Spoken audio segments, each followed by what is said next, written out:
ही जी वृत्ती आहे, ही वृत्तीच मुळात अमानुषपणाची वृत्ती आहे. हे माणुसकीला धरून नाही आहे, संविधानाला धरून नाहीच आहे. ही मुळातच असंविधानिक कृत्य करणारी सगळी मंडळी आहे.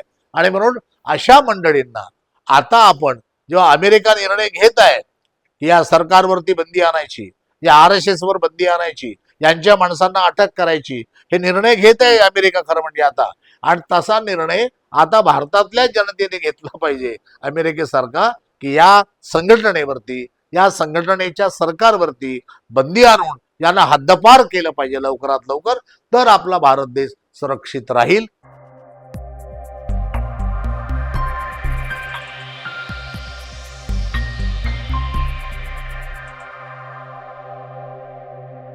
नमस्कार, जय सेवा, जय भीम, जय बिरसा.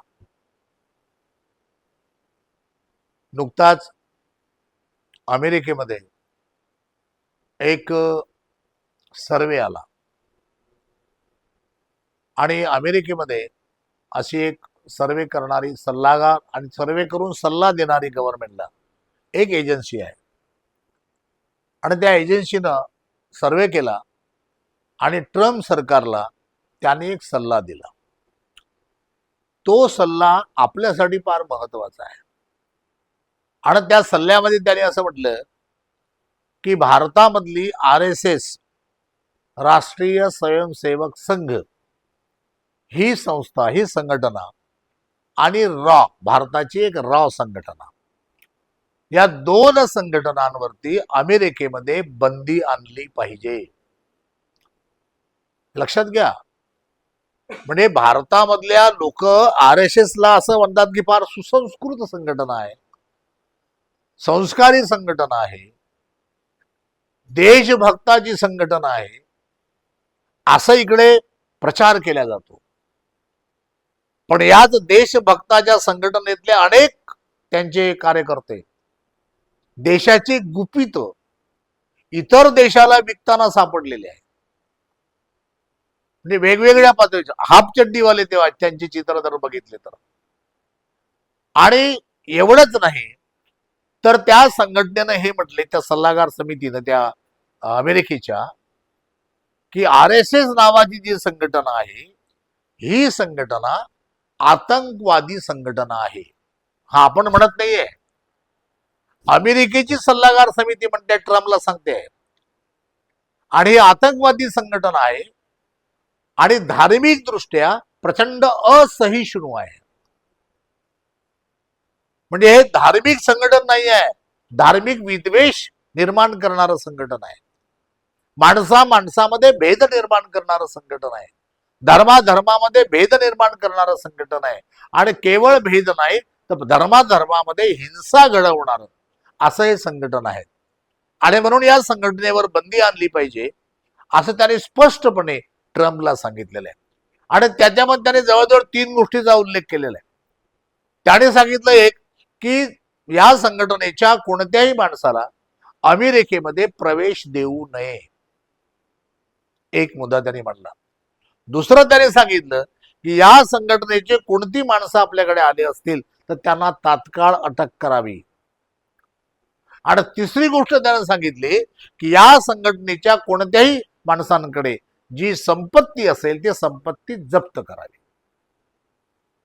या 3 गोष्टी या समितीने, सर्वे करणाऱ्या आणि सर्वे करून ट्रम्प सरकारला सल्ला देणारी जी अधिकृत अमेरिकेची संस्था आहे, या संस्थेने या 3 गोष्टी या सरकारला सांगितलेल्या आहेत. म्हणजे आता विचार करा, ट्रम्प सरकार तो विचार करत आहे.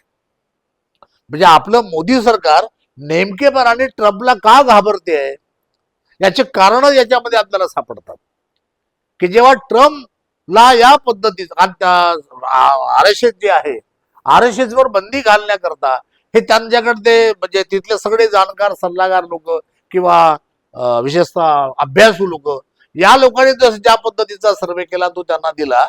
आणि ट्रम्पला माहिती आहे मोदी म्हणजे RSSचं सरकार. आणि म्हणून मोदीला ते ट्रम्प तर मागे बोलला होता, मोदीचं राजकारण मी एका मिनिटात खलास करू शकतो, असं ट्रम्प बोलतोय.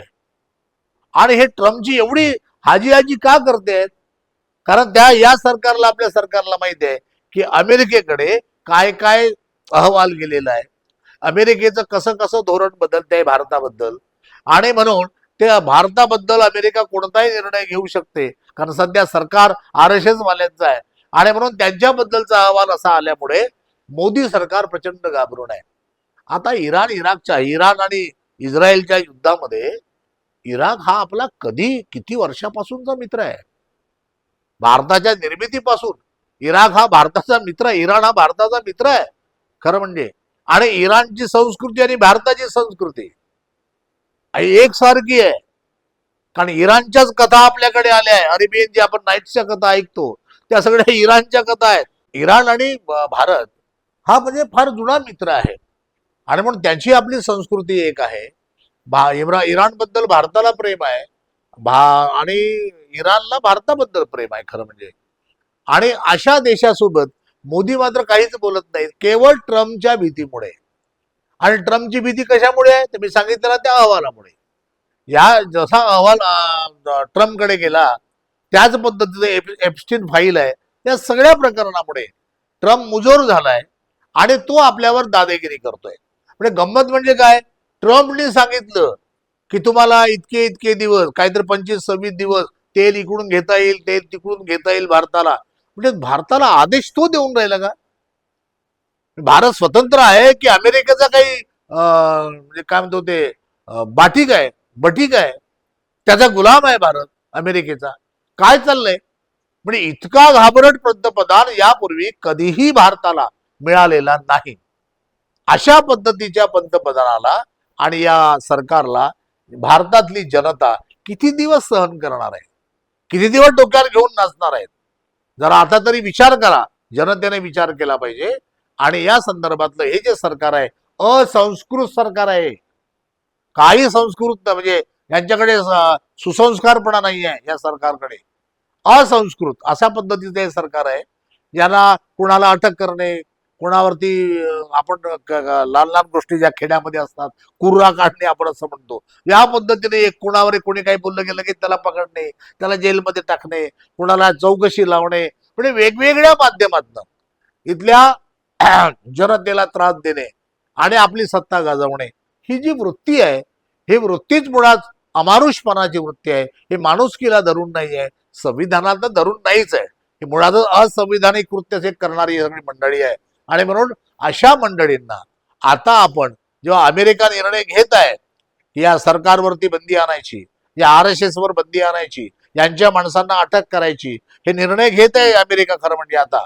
आणि तसा निर्णय आता भारतातल्या जनतेने घेतला पाहिजे अमेरिकेसारखा, की या संघटनेवरती, या संघटनेच्या सरकारवरती बंदी आणून यांना हद्दपार केलं पाहिजे लवकरात लवकर.